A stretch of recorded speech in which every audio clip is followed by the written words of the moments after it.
আসসালামু আলাইকুম এভরিওয়ান। বহুরূপী ভালোবাসা গল্পের 14 নম্বর পার্ট। তো চলো বেশি কথা না কইয়া গল্প শুরু করা যাক। আপু ঠাস ঠাস করে আমার গালে 2টা চড় দিয়ে বলল, তুই আমাকে এই কথাটা বলতে পারলি? আমি যা কিছু করছি সব তোর ভালোর জন্যই করছি, কিন্তু তুই আমাকে এভাবে বলতে পারলি? আমি বললাম, আমি মিথ্যা কথা কি বলছি? তুই আমাকে এটা বল। তুই জানিস তোর মেয়ে আমার সাথে কি করেছে? এরপরও আমি ওকে কিছু বলি নাই, কিন্তু তুই বারবার ঘুরে ফিরে ঋতুর কথাই বলিস। আমি যদি ওকে বিয়ে করি তাহলে পরের দিন আমাকে আর তুই এই 2 চোখে দেখতে পারবি না। এই মেয়ে এখন শুধু অপেক্ষা করছে আমাকে মারার জন্য, আর এখন মনে হচ্ছে তুইও আমার তাই চাস না। ঠিক আছে, তোরা যা বলবি আমার তো তাই করতে হবে। আমার কাজ তোদের আদেশ পালন করা, তাই তো? আপু আর কিছু না বলে সোফা থেকে দাঁড়িয়ে বলল, তোর কাছ থেকে আমি এটা আশা করি নাই রিফাত, তুই আমাকে এভাবে বলতে পারলি? আমি বললাম, কি বলছি আমি তোরে, এটা আমাকে বল তুই। আপু বলল, না না, তুই আর আমাকে কি বলবি? অপরাধ করছি তো আমি, এজন্য শাস্তি তো আমাকেই পেতে হবে, তাই না? আপু আম্মুর দিকে তাকিয়ে বলল, গেলাম আম্মা, ভালো থাকবেন। আপনার ছেলে এখন বড় হয়েছে, আমরা কিছু বললেও অপরাধ, আর বলবো না, আর আসবো না এই বাসায়। আমি আর কিছু বললাম না, চুপ করে সোফায় বসে আছি। এত কিছু হয়ে যাওয়ার পরেও আপু আমাকে আবার ওর কথা বলছে। ঋতু আমার সাথে কি কি করেছে ও মনে হয় জানে না। হঠাৎ করে ঋতু আমার দিকে তাকিয়ে বলল, অপরাধ করলে আমি করেছি, কিন্তু আপনি আন্টিকে কেন এইসব কথা বলতে যাবেন? আপনি বিয়েতে রাজি না, এটা আমাকে বলতেন। আন্টিকে কেন এভাবে বললেন? উনি তো আপনার বোন। আমি ঋতুর দিকে তাকিয়ে বললাম, এই মেয়ে এখান থেকে চলে যাও, নইলে কিন্তু খুব খারাপ হবে। তোমাকে মারতে কিন্তু আমার একটু হাত কাঁপবে না, এটা মাথায় রেখো। ঋতু আর কিছু বলে নাই, চুপচাপ দরজা দিয়ে বের হয়ে গেল। আমি সোফায় মাথা নিচু করে চুপচাপ বসে আছি। মাইয়া আমার পাশে বসে আমার মাথায় হাত দিয়ে বলল, কান্না করিস না ভাইয়া, সবকিছু ঠিকঠাক হয়ে যাবে। আমি চোখের পানি মুছে বললাম, আমার সাথে কেন এমন হয় বলতো? আমি তো সবার মতোই খুব সুন্দর করে বাঁচতে চাই, কিন্তু ওরা বারবার ঘুরে ফিরে আমাকেই কেন আঘাত করে? ভাই বলল, দেখ ভাই, কান্না করিস না, এইসব চিন্তা ভাবনা বাদ দে, তুই টেবিলে বস, আমি তোরে খাবার দিচ্ছি। মাইয়া আমার হাত ধরে আমাকে টেবিলে বসিয়ে বলল, দেখ, এই পৃথিবীতে ছেলের থেকে মেয়ের সংখ্যা অনেক, এজন্য এইসব চিন্তা ভাবনা বাদ দে। দরকার পড়লে তুই আরো 3টা বিয়ে করবি। আমি হাসি দিয়ে বললাম, থাক থাক, তোর আর পাম দিতে হবে না, খাবার দে। খাবার খেতে খেতে আম্মুকে বললাম, আম্মু তোমাকে একটা কথা বলবো। আম্মু সোফায় বসে বলল, বল, কি বলবি? আমি বললাম, চলো না আম্মু, আমরা আবার গ্রামের বাড়িতে যাই, অনেকদিন হলো গ্রামের বাড়িতে যাওয়া হয় না। আম্মু বলল, কিন্তু বাবা। আমি বললাম, কোনো কিন্তু নয় আম্মু, রাসেল ভাইকে আমি নিজ হাতেই গুলি করেছি, আর এখন ওরা জানে আমি কি কি করতে পারি, এজন্য কেউ কিছু বলবে না। আম্মু বলল, তোরে দিয়ে আমি এটা আশা করি নাই বাবা, ও তোর চাচাতো ভাই হয়, ও তোর বাবাকে খুন করেছে, তাই বলে তুই? আমি বললাম, এখন আমি ওর ছোট বোনকে মারবো? আমি তো খুন খারাপই করতে চাই নাই আম্মু, কিন্তু ওরা আমাকে দিয়ে এমন করিয়েছে। আম্মু আর কিছু বলল না, চুপচাপ বসে আছে। আম্মু বুঝে গেছে আমি কি করতে চলেছি। খাবার শেষ করে টেবিল থেকে উঠে একটু বাইরে গেলাম, দোকান থেকে একটা সিগারেট নিয়ে খেতে লাগলাম। ওষুধের দোকানের সামনে গিয়ে বললাম, ভাই, আমার একটা ছোট দোকান আছে, তবে ওখানে কিছু ওষুধ দরকার ছিল, বর্তমানে হাতে তেমন টাকাও নাই, তবে আমাকে এক পাতা ঘুমের ট্যাবলেট দিতে পারবেন? আমার দোকানে এটা শেষ হয়ে গেছে, আপনি প্লিজ আমাকে বিশ্বাস করেন। আমি আগে থেকেই জানতাম আমি যদি কোনো দোকানের সামনে গিয়ে বলি আমার ঘুমের ট্যাবলেট দরকার, তাহলে এত সহজে আমাকে দিবে না, এজন্য বুদ্ধি করে এই কথাটা বললাম। দোকানদার আমার দিকে তাকিয়ে বলল, সত্যি তো, এটা আপনার দোকানের জন্য লাগবে? আমি বলে বললাম, আরে ভাই, আমাকে আপনি বিশ্বাস করেন, আমার আপনার সাথে মিথ্যা কথা বলে কি কোনো লাভ আছে বলেন? দোকানদার আমার হাতে এক পাতা ট্যাবলেট দিয়ে বলল, বিশ্বাস করে দিলাম, কিন্তু মনে থাকে জানো। আমি টাকা দিয়ে বাসার দিকে যেতে লাগলাম। আর কত টেনশন নিয়ে বেঁচে থাকবো ভাই, আর এইসব ভালো লাগে না। নিজের কাছের মানুষ যদি বেইমানি করে তাহলে কি করে হয় বলেন? আর কত সহ্য করব? সবকিছু এখন হাতের নাগালের বাইরে চলে, কিছুই ভালো লাগে না। আমি হেঁটে হেঁটে আমার রুমের সামনে চলে গেলাম। মাইকে ডাক দিয়ে বললাম, মাই, এক গ্লাস পানি দিয়ে যা তো। মাই আমার ডাক শুনে পানির গ্লাসটা আমার হাতে দিয়ে বলল, ভাইয়া, তোর ফোনটা দে না। আমি মাইর হাতে ফোনটা দিতেই ও চলে গেল। মাই যাওয়ার পর সব কয়টা ট্যাবলেট একে একে খেয়ে ফেললাম। জানি না এটা খাওয়ার পর আমার ঘুম হবে নাকি একেবারে উপরে চলে যাব, তবে যেটা হবে খুব ভালোই হবে। হঠাৎ করে মাই রুমের ভিতরে ঢুকে বলল, ভাইয়া, তোরে কে জানি কল দিয়েছে। আমি মাহির দিকে তাকাতেই মাহি আমার কাছে এসে আমার হাতে ঘুমের ট্যাবলেটের প্যাকেট দেখে মাহি ওটা হাতে নিল, আর ও ট্যাবলেটের খালি পাতা দেখেই জোরে একটা চিৎকার দিয়ে বলল, ভাইয়া, তুই এটা কি করলি? এটা তুই করতে পারলি? আমি হাসি দিয়ে বললাম, কষ্টে এক একদম কলিজাটা পুড়ে গেছে রে বোন।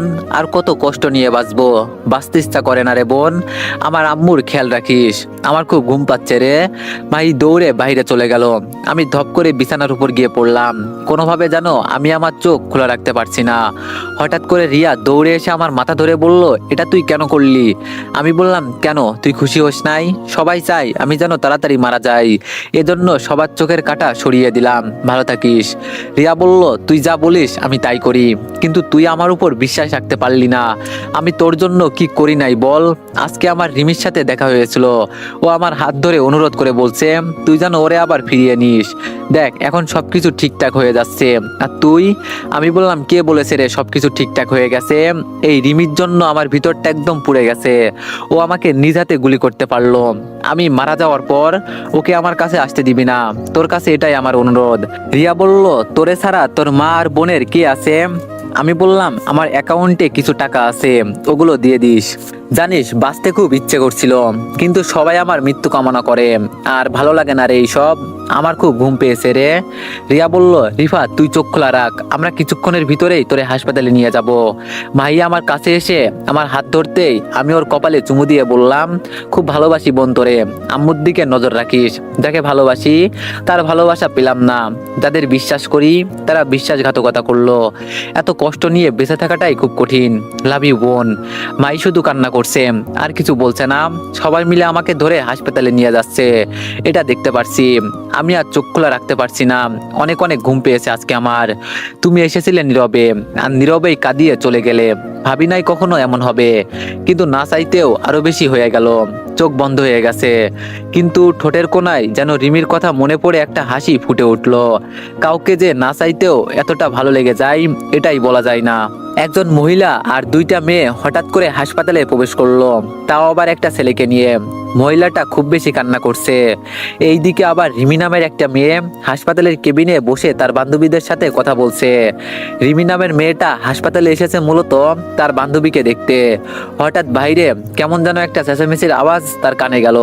এজন্য সে কেবিন থেকে বের হয়ে দেখে এখানে তেমন কাউকেই দেখা যাচ্ছে না। এজন্য সে আবার কেবিনে চলে গেল। হঠাৎ তার নজর গেল পাশের কেবিনের দরজার সামনে। রিমি হঠাৎ করে ওর শাশুড়িকে হাসপাতালের দরজার সামনে কান্না করতে দেখে ও একদম বোকা হয়ে গেল। রিমি তাড়াতাড়ি কেবিন থেকে বের হয়ে সামনে চলে গেল। সামনে গিয়ে দেখে ওর শাশুড়ি কান্না করছে। রিমি আস্তে করে রিয়ার দিকে তাকিয়ে বলল, রিয়া এখানে কি হয়েছে, আর আম্মু এভাবে কান্না করছে কেন? রিমিকে দেখে রিয়া রাগটা যেন আবার বেড়ে গেল। রিয়া চোখ লাল করে বলল, তোর জন্য সবকিছু হয়েছে। আমি ভালোই ভালোই বলছি তুই এখান থেকে চলে যা। রিমি তাও রিয়াকে অনুরোধ করে বলল, প্লিজ বলেন না এখানে কি হয়েছে, আমি এই কথাটা শুনেই চলে যাব।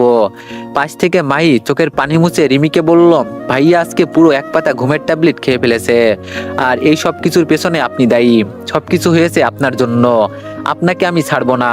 রিমি তাড়াতাড়ি জানালার কাছে গেল। ভিতরে ৩-৪ জন ডাক্তার কি জানি করছে, এটাই শুধু দেখা যাচ্ছে।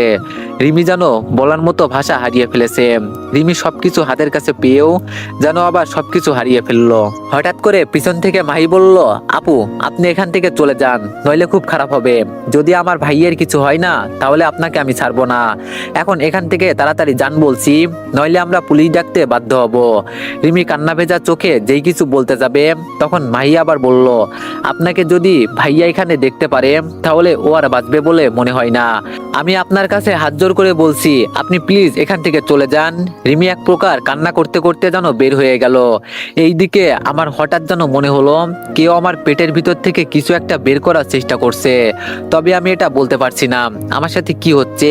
যখন আমি আমার শরীরে হালকা ব্যথার যন্ত্রণা অনুভব করলাম, তখন যেন মনে হলো তাহলে কি আমি আবার বেঁচে গেলাম, হয়তো বাঁচতে পারি আবার হয়তো না।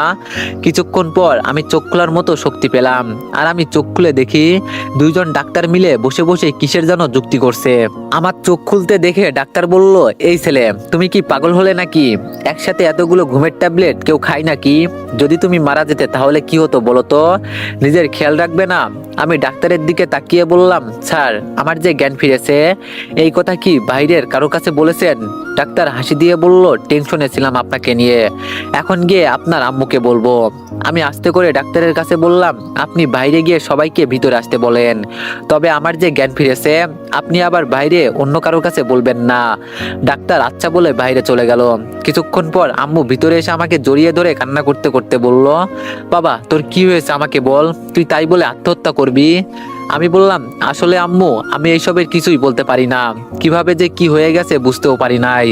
পাশ থেকে রিয়া আমার দিকে তাকিয়ে বলল, তুই এমনটা করতে পারলি? তোর কি হয়েছে আমাকে বলবি, দরকার হলে তোর জন্য আমি 1000টা খুন করব, কিন্তু তুই পাগলের মতো। আমি বললাম, দেখ রিয়া, এখন এইসব কথা বাদ দে, আমি তোরে কি বলি মনোযোগ দিয়ে শোন। রিয়া বলল, বল কি বলবি। আমি বললাম, দেখ আমি আর তোর বাসায় যাব না, আমি আমার আম্মু আর মাইকে নিয়ে অনেক দূরে চলে যাব। তুই বাইরে একটা ঘোষণা করবি আমি ঘুমের ট্যাবলেট খেয়ে মারা গেছি, যাতে সবাই মনে করে আমার মৃত্যু হয়ে গেছে। রিয়া বলল, তুই কি করতে চাস বলতো, আমি তো কিছুই বুঝতে পারছি না। আমি বললাম, দেখ আমি যদি এখানে এভাবে থাকি তাহলে অনেকেই অনেক কথা বলবে। আজকে সবকিছুর কারণে আমি মৃত্যুর পথ বেছে নিয়েছি, এজন্য আমি আবার নতুন করে বাঁচতে চাই। আমি এখান থেকে অনেক অনেক দূরে চলে যাব, সেখানে গিয়ে নতুন করে বাঁচবো, আর এই শহরের মানুষগুলো আমাকে মৃত বলবে। রিয়া বলল, কিন্তু রিফাত।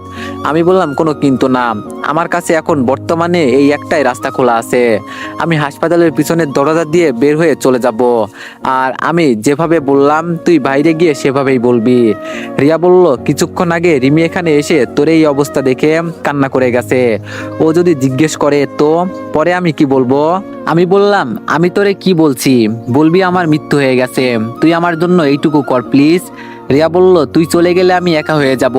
আমি রিয়ার হাত ধরে বললাম, জীবনটা অনেক বড় রে, একা একা আর কতদিন চলবি, এজন্য আমি বলি কি তুই একটা বিয়ে করে নে, তুই একটা মেয়ে, এজন্য আমি তোরে বলছি আমার কথা শোন। আমার সাথে আম্মু বলল, রিয়া, রিফাত যা বললো তুমি তাই করো, একা একা আর কতদিন থাকবে। রিয়া আচ্ছা বলে একটা হাসি দিয়ে বলল, তোরে খুব মিস করবো রিফাত। আমি বললাম, রিয়া তুই আমার একমাত্র সত্যিকারের বন্ধু, সবাই আমার সাথে বেইমানি করলো, তবে তুই একমাত্র সেই ব্যক্তি যে কিনা আমাকে কখনো ছেড়ে দাস নাই। আমি যদি আবার দ্বিতীয় বিয়ে করতাম তাহলে আমি তোরেই করতাম, তুই খুব খুব ভালো মেয়ে, তবে তোর মতো জীবনসাথী পেলে আর কি লাগে বল। রিয়া ওর চোখের পানি লুকিয়ে বলল, বাদ দে, আমার কথা তোর চিন্তা করতে হবে না, এখন তাড়াতাড়ি চল এখান থেকে, তবে তোরে সবাই আজ থেকে মৃত মনে করবে, কিভাবে কি করতে হবে তোর কিছুই চিন্তা করতে হবে না, সবকিছু আমি নিজেই দেখে নিব। হাসপাতালের পিছনের দরজা দিয়ে বের হয়ে একটা সিএনজি নিলাম।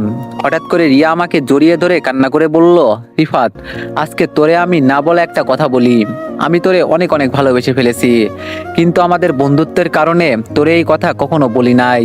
যেদিন তোর বিয়ে হয়েছিল সেই দিন আমি কতটা যে কান্না করেছি হিসাবের বাইরে, কখনো কারোর সাথে চললে তাকে যে এতটা ভালো লেগে যায় এটা বলার বাইরে।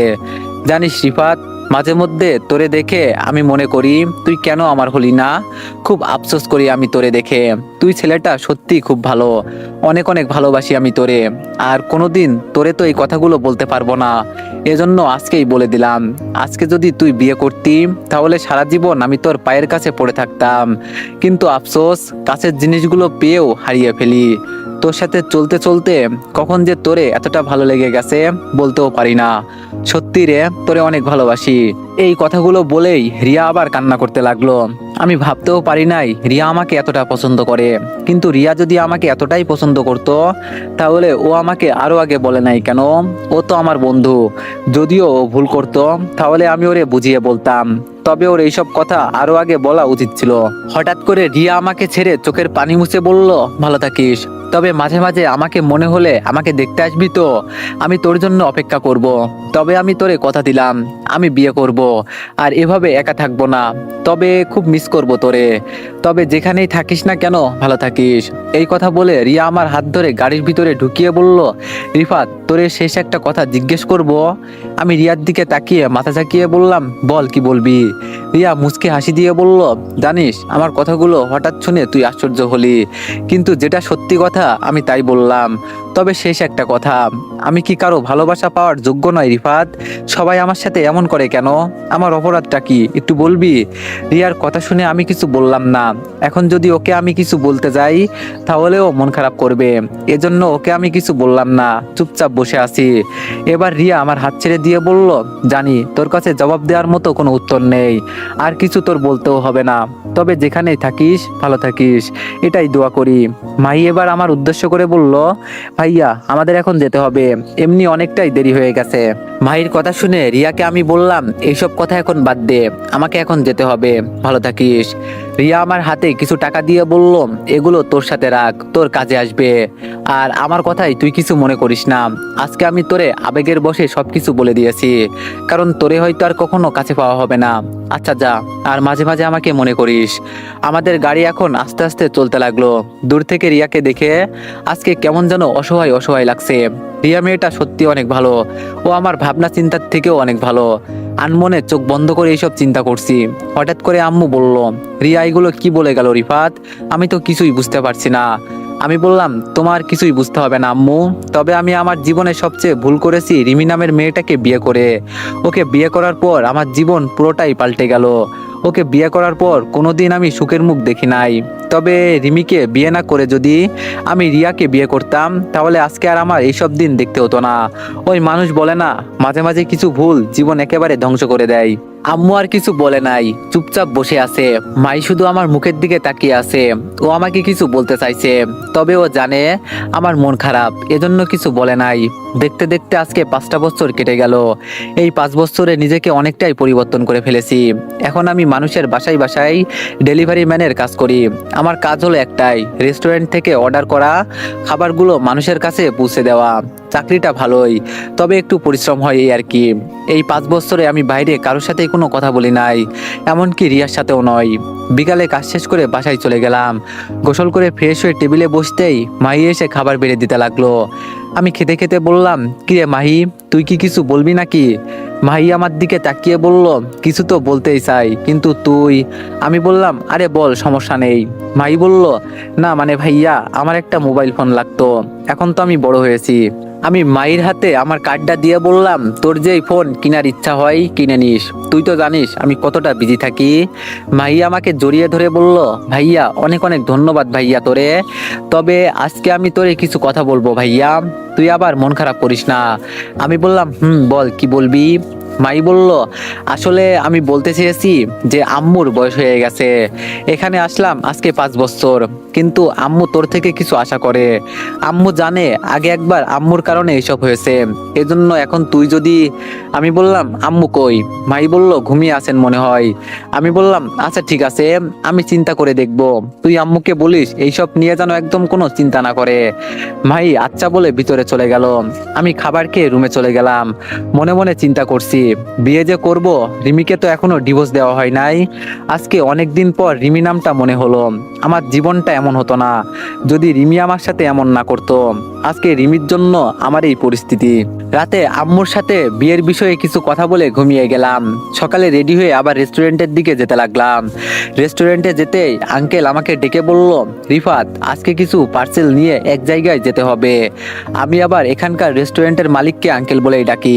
আমি আঙ্কেলের কথা শুনে বললাম, কতগুলো পার্সেল নিয়ে যেতে হবে? আঙ্কেল বলল, এই তো 40টার মতো। তুমি এক কাজ করো, বাইক নিয়ে তো আর যেতে পারবে না, একটা কর্মচারীকে নিয়ে আমার গাড়ি দিয়ে চলে যাও, তাহলে অনেক ভালো হবে। আমি বললাম, আচ্ছা আঙ্কেল, আপনি সবকিছু রেডি করে গুছিয়ে দেন, আমি চলে যাব, কোনো সমস্যা নেই। আঙ্কেল আমার হাতে ঠিকানা দিয়ে বলল, এখানে যেতে হবে, তুমি কি এই জায়গাটা চেনো নাকি? লোকেশন ট্র্যাকিং করে যেতে হবে। কাগজে মোড়ানো ঠিকানা দেখে আমি একদম বোকা হয়ে গেলাম। এটা তো আমার সেই পুরনো শহর, যেখান থেকে আমি 5 বছর আগে পালিয়ে আসছি।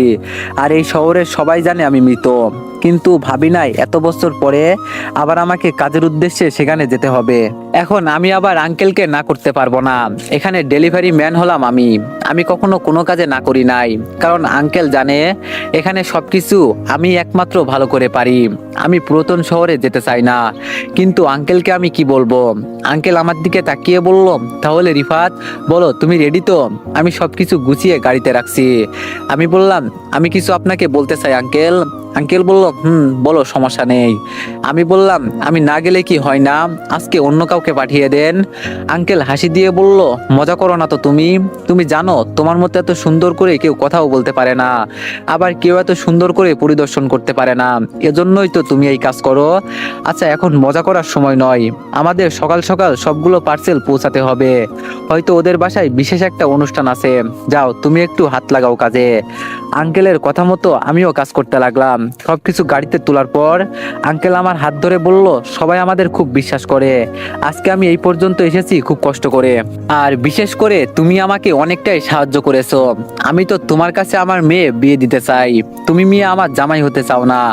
আমি হাসতে হাসতে বললাম, আপনার মেয়েকে আমি বিয়ে করব না, আর আপনার মেয়ে থাকলে তো আমি বিয়ে করব নাকি, যেটা আছে ওটা তো পিচ্চি।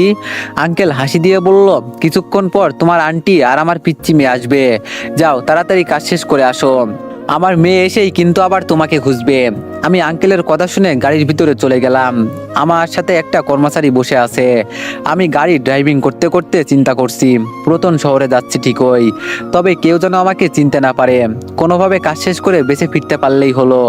অনেকক্ষণ জার্নি করার পর আমি আমার গন্তব্যের জায়গায় পৌঁছে গেলাম। তবে গাড়িটা রাস্তার একপাশে রেখে গাড়ি থেকে নেমে দূর থেকে একটা বাসা দেখতে লাগলাম। এই বাসায় তো ঠিকানা দেওয়া আছে, তবে এই জায়গাটা আমার কেমন যেন চেনা চেনা লাগছে। হঠাৎ বটগাছটা দেখে মনে পড়লো, এই জায়গাটাতে আমি 2টা খুন করেছিলাম, তার মানে এটা রিমির বাসা। এই কথা মনে হতেই বুকের ভিতর কেমন যেন একটা ঘূর্ণিঝড় সৃষ্টি হলো। আজকে 5টা বছর পর আবার ফিরে এলাম। রিমিকে আমি কখনো দেখতে চাই না, কিন্তু ভাগ্য কেন বারবার আমাকে এখানে নিয়ে আসে এটাই বুঝি না। আমি মুখে মাস্কটা ভালো করে লাগিয়ে গাড়ি নিয়ে ভিতরে চলে গেলাম। ভিতরে গিয়ে এক সাইডে গাড়িটা রাখলাম। গাড়ি থেকে নেমে দেখি এক কোনায় একটা পিচ্চি মেয়ে খেলা করছে।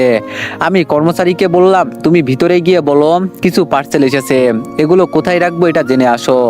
আমার কথা মতো কর্মচারী সামনে চলে গেল। হঠাৎ করে পিচ্চি মেয়েটা আমাকে দেখে আমার দিকে এগিয়ে এসে বলল, এই ছেলে তুমি কে, আর আমাদের বাসায় কি চাও? আমি হাসি দিয়ে বললাম, মামুনি, আমরা এখানে খাবার দিতে এসেছি। কিন্তু তুমি কে মামুনি? মেয়েটি বলল, আমি তো এই বাসার একমাত্র রানী। আমার আম্মু কি আপনাদের এখানে ডেকেছে নাকি? কিন্তু আমার আম্মু তো এই বিষয়ে আমাকে কিছুই বলে নাই। মেয়েটার মুখ থেকে আম্মু ডাকটা শুনে আমার কলিজাটা ধপধপ করে কাঁপতে লাগলো। তার মানে এটা কি রিমির মেয়ে? রিমি আবার বিয়ে করেছে? করতেই তো পারে, তাছাড়া আমি ওকে ছেড়ে দিয়েছি, কিন্তু আমি তো ওকে ডিভোর্স দিই নাই। এরপরও কিভাবে কি? পিচ্চি মেয়েটাকে দেখে একদম রিমির মতোই লাগছে। হঠাৎ করে আমার চোখের কোণে পানি এসে গেল। না চাইতেও আমি কান্না করে দিলাম। মন থেকে রিমির কথা ভুলে ফেললে ভিতর থেকে পারি না। কেন যে এমন হয় এটাই বুঝি না। পিচ্চি মেয়েটা আমাকে আবার প্রশ্ন করলো, আমি কি আম্মুকে ডেকে দিব? পিচ্চি মেয়েটার কথা শুনে বললাম, যাও, ডাকলে একটু ভালো হয়। আমার কথা শুনে পিচ্চি মেয়েটা সামনে যেতে লাগলো। মনে মনে বললাম, আজকে যদি রিমি আমার সাথে সংসার করতো, তাহলে আমারও এমন একটা মেয়ে থাকতো। আজকে রিমির মেয়েকে দেখে আমি সত্যি বোকা হয়ে গেলাম। এমনটাই হবে আমি জানতাম। রিমি যে বিয়ে করবে, তবে এটা আমার ধারণার বাইরে ছিল। তবে যা হয়েছে ভালোই হয়েছে আমি মনে করি। কিন্তু আমার আজকে কান্না পাচ্ছে কেন এটাই বলতে পারছি না। চোখের পানি আটকে রাখতে পারছি না কেন আমি। এতটা খারাপ লাগছে কেন আমার। আর দাঁড়িয়ে থাকতে পারছি না, হেলান দিয়ে গাড়ির উপর বসে গেলাম। হঠাৎ করে কর্মচারী ছেলেটা এসে বলল, স্যার উনি আসছেন আপনার সাথে কথা বলার জন্য। আর আমি খাবারগুলো ভিতরে নিয়ে যাচ্ছি।